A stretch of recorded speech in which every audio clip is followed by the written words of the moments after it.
Trump announces the signing of a peace agreement with Iran, which he says will bring peace and security to the entire region. However, what is known so far suggests the opposite. For a strengthened Iran, for weakened USA, and for Israel, which Trump is trying to force into an agreement that gives it nothing and gives Iran almost everything.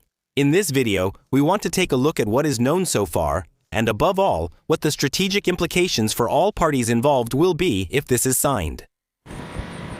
Holy says you can save the most at Holy now with my code.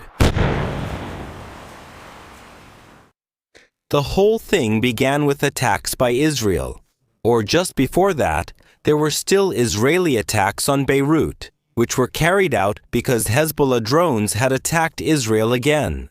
Trump then wrote on Truth Social that the attack on Beirut this morning should not have happened, especially on such a special day when we are so close to a peace agreement with Iran. Israel has the right to defend itself against threats.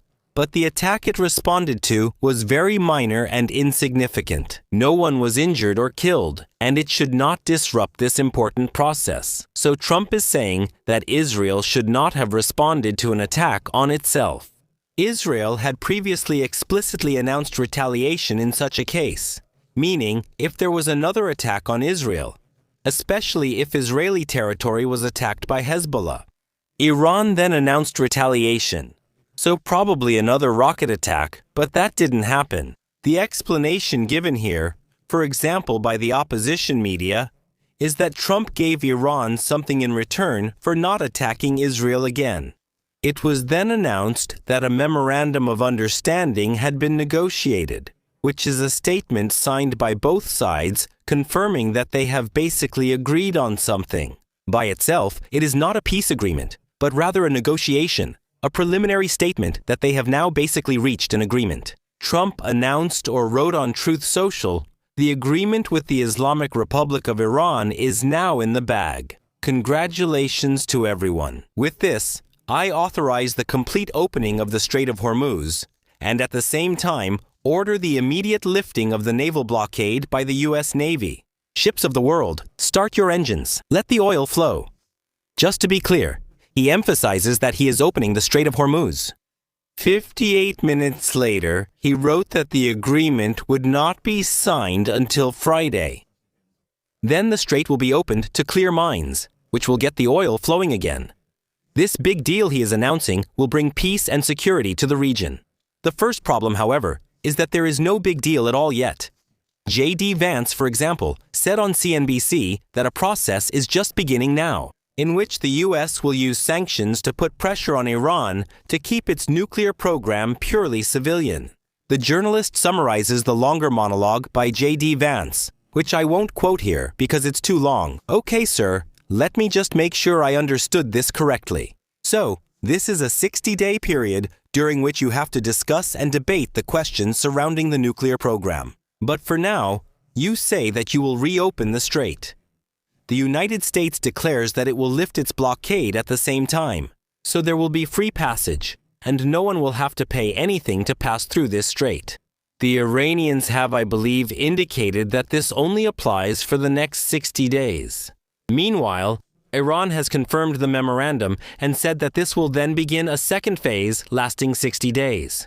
The Deputy Foreign Minister of Iran, Gari Barbadi, says that the official signing will take place on Friday, and the heads of the delegations will hold talks to determine the further course of the negotiations. Until then, the commitments made by the U.S. side regarding the end of the war, the lifting of the blockade, and the release of assets will be reviewed. The start of the 60-day negotiations depends on the implementation of these commitments by the U.S. So the blockade is supposed to be lifted by then, before the signing, and at the same time assets are supposed to be released. That could be difficult, because a U.S. military spokesman, as reported here by a Reuters reporter, stated that the blockade would be maintained until the 19th, that is, until the signing. By the way, the release of assets that was mentioned might have been what kept Iran from attacking Israel, and Iran says that reforms to the agreement were negotiated at the last minute. It seems likely that the U.S. had to give in here to stop an Iranian counterattack. Iran's Deputy Foreign Minister Garibabadi also said that during the 60-day negotiation phase, as he stated, several issues would be discussed, including the lifting of primary and secondary U.S. sanctions against Iran, as well as the lifting of the UN Security Council and IAEA Board of Governors resolutions. He explained that the nuclear issue would also be discussed, as well as a mechanism to enable reconstruction and economic development of Iran after the war imposed on Iran. So, many things are still unclear, but Iran gives the impression that it has won across the board. But they can also win, at least in terms of taste, namely when it comes to the new hydration flavors from Holi. The Soccer World Cup is starting, and Holi is, of course, celebrating along. To go along with the sport, there are 3 new hydration flavors: blueberry, apple, and apricot. For me, hydration is absolutely the best thing about Holi. Just put it in the bottle, mix it with water, shake it, and you can enjoy it right away. And it doesn't just taste sensational. As always, there are now special shakers for the new flavors. If you collect them, there's now a package. 3 shakers with the 3 flavors in a package for only 99 euros. And with the code Heinrich, you save 10%. So the 3 flavors with 120 servings for only 90 euros. Or if you want to get started, there's the Starter Set Deluxe now with the Thermo Shaker. Again, with the code Heinrich, it's only 54 euros. And of course, there are goodies included. Plus, depending on how much you buy, now for a limited time, you'll get a few small gifts as well. So use the code Heinrich. Save 10% at Holi D Heinrich. This way you save the most, and you can support the channel at the same time and get something really tasty. Especially now that summer is here, hydration is absolutely recommended. So use code Heinrich for 10%. But let's get back to the video. Let's move on to Iran. There, the Iranian Mer News says the content of the memorandum is as follows. First, the permanent and available. Fourth, immediate cessation of hostilities on all fronts, including in Lebanon. So it's clear in the statement that Israel should not continue fighting. Second, the obligation of the U.S. not to interfere in Iran's internal affairs and to respect the sovereignty of the Islamic Republic of Iran. Third, the complete lifting of the naval blockade within 30 days. Fourth, the obligation of the U.S. to withdraw its forces from the vicinity of Iran. Fifth, reopening of the Strait of Hormuz within 30 days, according to Iranian requirements. Sixth, suspension of sanctions on the sale of oil, petrochemical products and derivatives, as well as unrestricted access for Iran to its financial resources. Also, complete freedom in trading oil and oil products, as well as the full release of frozen assets to be handed over to Iran. Seventh, the necessity for the U.S. and its allies to provide reconstruction plans for Iran worth at least $300 billion or euros. This is supposedly part of it. Eighth, 60-day negotiations to reach a final agreement based on nuclear issues and the complete lifting of primary and secondary U.S. sanctions, as well as the resolutions of the UN Security Council and the IAEA Board of Governors. Ninth, reaffirmation of Iran's commitment under the Non-Proliferation Treaty not to produce nuclear weapons. 10th, during the negotiation phase, the U.S. has committed not to send additional troops to the region and not to impose new sanctions. 11th, release of $24 billion of frozen Iranian funds during the 60-day final negotiation phase. Half of this amount must be made available to Iran before the negotiations begin. That means Iran would immediately receive $12 billion, by the way, dramatically more than was handed over under Obama. 12th, establishment of a monitoring mechanism for the implementation of the agreements. 13. The final agreement will be approved by a resolution of the UN Security Council. 14. The final negotiations will not begin before half of the assets are released. So Iran emphasizes that things are going very well for them, and at the same time, they stress that it was their military that made this agreement possible in the first place. So here at Tasnim, the deputy minister announced that the Iranian military power had a direct influence on the final text, reported Press TV. Iran's threats this evening helped to push certain points forward in the negotiating text, said Garibabadi. And he was referring to warnings from the Iranian armed forces to the U.S. regarding the consequences of the Israeli regime's attack on the southern suburbs of Beirut on Sunday. Iran also emphasizes that the service fees in the Strait of Hormuz have already been established and will continue to be collected. In an audio discussion where the 14-point draft of the agreement is explained, Mohammadi said that the Islamic Republic of Iran is currently providing services in the Strait of Hormuz, including security, navigation, and protection services, for which fees are being charged. The right to collect these fees belongs exclusively to Iran and Oman, and no other party is authorized to make decisions in this regard, Mohammadi emphasized. He added that this regulation already exists and will remain unchanged in future agreements as well. Fars News even writes this quite explicitly. In a conversation with the Fars news agency, the source explained that the changes to the agreement text in the final phase explicitly emphasized the sovereignty of Iran and Oman over the Strait of Hormuz. In the final moments of the negotiations, changes were made to the part of the memorandum that clearly and explicitly highlight the exercise of sovereignty by Iran and Oman over the Strait of Hormuz, according to the source. The source added that earlier versions of the text contained wording aimed at guaranteeing the authority and regulations of Iran in the strait, but the revised wording now states that the future use of maritime services in the Strait of Hormuz will be determined by Iran and Oman. According to the source, the explicit use of the term maritime services means that the United States has effectively accepted Iran's right to charge corresponding service fees. In this context, the Iranians emphasize a strategic success.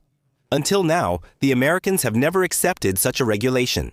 The long-standing joint strategy of the United States and Israel was that Washington would sign agreements while Israel would be exempt, thus preserving its freedom of action. We did not allow that in this text, he emphasized. Currently, it must be said, things are still very unclear because some aspects are contradictory. When will how much money actually be released? When and to what extent will the blockades be lifted? How will a ceasefire work in Lebanon? Is Iran really allowed to charge service fees? In the end, of course, it all depends on the actual signed agreement. But there are clear signs that many things are heading in this direction. For example, we've already seen the first U.S. bankers leaving the region, which shows that despite American statements, there are apparently no plans to resume hostilities in the near future. But what does this agreement mean in its current form if it gets signed? Let's start with the nuclear aspect. As long as nothing is fully signed, changes are still possible. As long as Israel hasn't stopped its military actions, a renewed outbreak of fighting is absolutely possible. But so far, things aren't looking good for Trump. The nuclear negotiations are being postponed for later. Before the war began, the U.S. called it a red line that Iran must not enrich uranium. That's now completely off the table. In return, Iran promises never to pursue nuclear weapons. However, Iran has always stated that. They claim they are not seeking nuclear weapons, so it's not really a concession. The enrichment is currently said to be set at 3.67%. Iran was also allowed this under the JCPOA, so nothing would have changed there. As for Hormuz, Trump has declared a toll-free opening of the Strait of Hormuz. However, Iran emphasizes that passage through the strait will no longer be free. So, pro forma, Trump can then declare that there are no tolls and that service fees are something completely different. And with that, Iran may actually be able to charge fees for passage in the end. As for Iran's regime itself, it must be said that the theocracy and the Revolutionary Guards remain in power. In fact, the regime is even more radical after the war than it was before the war. The regime is actually more self-confident now. Its supporters are now sold on the regime, or even more convinced than before, especially because it has demonstrated that this regime was able to defeat the powerful Americans and Israelis. Regime change is now a very, very distant prospect, because all those who were doubting have now seen demonstrated that the regime's policy is the right one. As a result, Iran will also be more willing to take risks in the future, because it is now brimming with self-confidence. If you have survived months of massive attacks, what does Iran have left to fear? After months of attacks by the US and Israel, Iran is still standing tall. What is supposed to intimidate Iran now? At the same time, Iran will be even stronger once it has full access to its frozen assets and the sanctions are lifted. The money will fund the next drones, missiles, and proxy terrorists. At the same time, Iran is of course learning what went well and what didn't. After Iran has rebuilt its forces, it will be better off. It will be stronger and thus effective and untouchable. So, it is a defeat. Militarily, Israel and the US have dominated. But politically, everything looks like a resounding defeat. But it doesn't matter who inflicted more damage on the other side. What matters is who achieved the strategic successes after the peace agreement. And right now, it absolutely looks like that will be Iran, and only Iran. As soon as it is signed, Israel and the US will probably blame each other for it. The Israelis will say the US didn't want to hold out. The US will say the Israelis overreacted in Lebanon, and the US will avoid being drawn into another war by Israel. Israel basically needs freedom of action. Geographically, it has no strategic depth. It must anticipate attacks and defeat the enemy on foreign territory. The 7th, October 7th, the terrorist attack, showed Israel that this also applies to terrorist organizations, not just to states like Syria and Egypt. That's why they are taking action against Hezbollah and Hamas. And here they are trying, if they can't defeat them, at least to push them away from their own border. Ultimately, of course, every kilometer that Hezbollah and Hamas are pushed away from the Israeli border means more minutes of reaction time without civilian casualties on their own side. But the real catastrophe is that Iran has managed to get the US to include Israel in the agreement. Peace only if there is peace on all fronts. So this forces the US to put pressure on Israel so that the US can get the peace they want. This allowed Iran to use the US as leverage against Israel. Effectively, for the moment, the US becomes a guarantor power for Hezbollah. Israel is losing its freedom of action against this terrorist organization. Israel currently had the best chance to turn the Middle East in its favor. A pro-Israeli, perhaps the most pro-Israeli president the US has ever had. He was even willing to participate militarily in Israeli campaigns. Israel had the justification to destroy Hamas and Hezbollah because of October 7th. On top of that, there's a Lebanon whose government finally wants to get rid of Hezbollah. Hezbollah and Hamas are weaker than they've been in decades. And now, Iran is also militarily weakened. Given the youth in the US, who for the first time are more pro-Palestine than pro-Israel, it's questionable how much longer the US will remain a close ally of the Israelis. So now, it's necessary to ensure that there is no longer any dependence on the US in the future. The biggest and most important step toward that would have been to eliminate the Iranian regime. But even just permanently depriving it of the bomb and the missiles would have been a significant improvement for Israel. Because an Iran that still exists with its current regime, but whose regime can no longer build nuclear weapons and doesn't even have ballistic missiles anymore, would of course have been dramatically less dangerous. None of it has been achieved so far. Some things could even get significantly worse. If Israel operates against Hezbollah, Iran will then threaten to fire missiles at Israel. This would of course trigger Israeli counterstrikes, because they cannot allow Iran to attack them without punishment. In response, Iran would of course immediately threaten to close the Strait of Hormuz again and attack the Gulf states. And this would immediately put pressure on Israel, both from the Gulf states and from the US, to stop the Israeli attacks. Whether it's against Iran or indirectly against Hezbollah, even if Israel was attacked, there will still be such pressure. In the case of another October 7th, a US president would put massive pressure on Israel not to retaliate excessively, not to set this chain of events in motion. The Israeli opposition leader has commented on this. Yair Lapid writes, and I've shortened this a bit, especially the domestic political part. We must continue to hope that the reports about the agreement with Iran are not true. But if they are true, this would be one of the most shocking failures of Israeli foreign and security policy. And the responsibility for it lies solely with Netanyahu. First, he sold the Americans an overly optimistic scenario without detailing the risk factors to them, and lost their trust in the middle of the war. Third, he failed to convince the Americans to bomb Iran's oil and energy facilities, and he did not settle the matter in advance. Fourth, he failed to convince the Americans to include the issue of ballistic missiles in the agreement or even in the negotiations. Fifth, he downplayed the importance of free passage through the Strait of Hormuz. Although the possibility of blocking the strait was mentioned before the war, there was no serious discussion about it. Sixth, he pushed forward the Kurdish plan. That is, the attempt to overthrow the regime with the Kurds, without considering the expected reaction from Turkey and Erdogan's influence in Washington. Seventh, he overlooked the impact of rising U.S. oil prices just months before the congressional elections.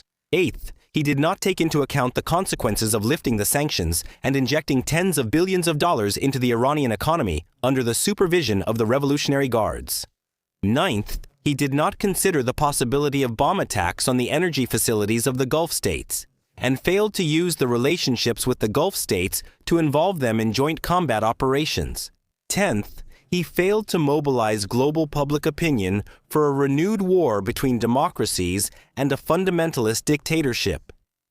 So, even from the opposition, a devastating assessment of the current developments. Israel will now have to try to prevent the peace agreement. It can do this by taking particularly tough action itself, but at the same time it risks losing support from the US, which it needs for its military to be effective.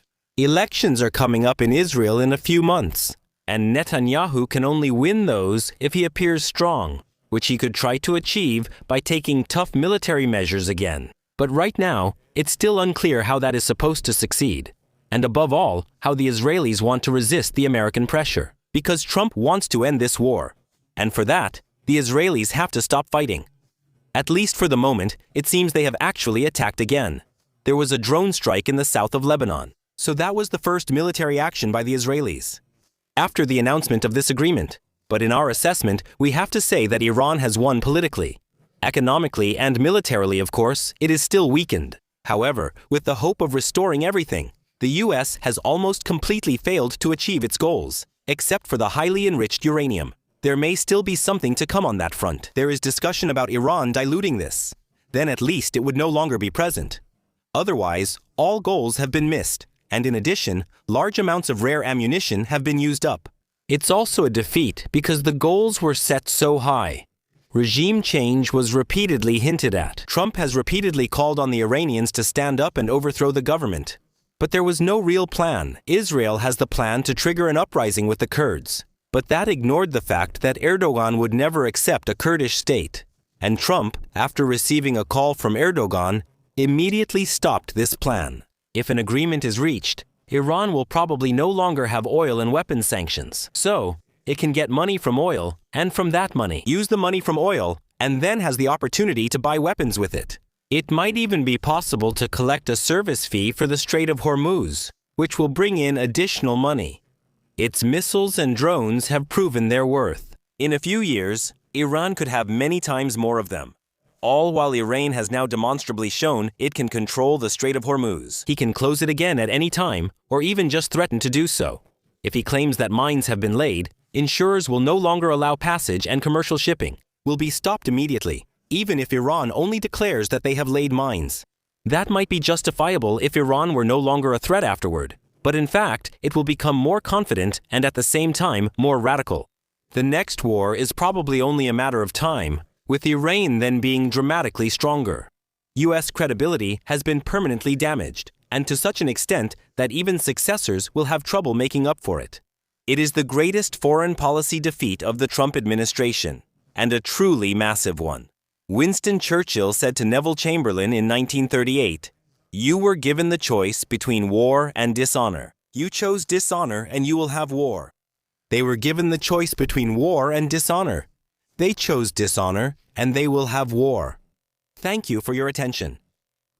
Thanks also to YouTube and Patreon supporters, especially Lieutenant Colonel Mahamori and Lieutenants Finn, Fünfab, Flecktan, Jans vom Eck, Uwe Diefren, De Vreen, Nickname Tubip, Carsten Schulz, Tequila, Tequila 42 Immelkopf, Pate, Floja, Capri, Bertenment, Lichtshatter, NTX, Malermeister, Nagel, Markus F., Alex Rosenthal, Matt Rosenthal, Matt Best, Sigrider, Möter, Janis Gü, Sascha Müller, Cunningham, Euch Stress.